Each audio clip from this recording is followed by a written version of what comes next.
Flashing Fire Engines by Tony Mitten and Ant Parker.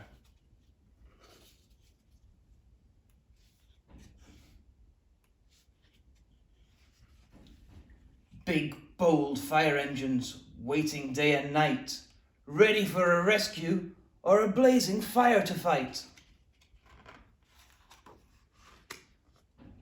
As soon as there's a fire alarm, the engines start to roar. The firefighters jump aboard. It rumbles out the door. Watch the engine speeding on its daring dash. Hear its siren screaming. See its bright lights flash. Wee-wah, wee-wah, wee-wah. In the helmet, fireproof coats and trousers, boots so big and strong, the crew are dressed and ready as the engine zooms along. When the engine finds the fire, it quickly pulls up near.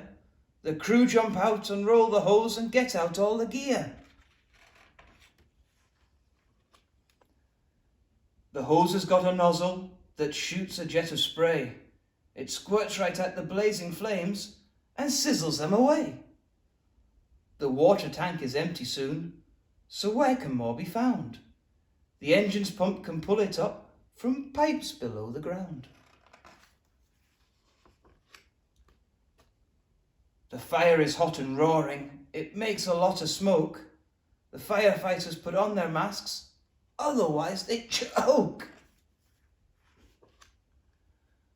The ladder rises upward. It reaches for the sky.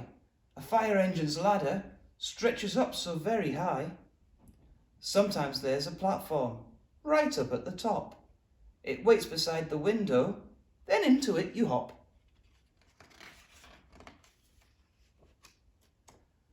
At last the fire's extinguished. The flames are all put out.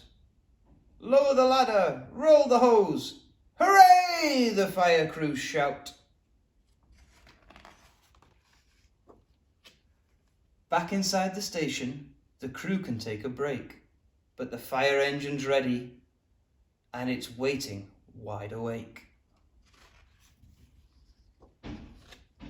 The end.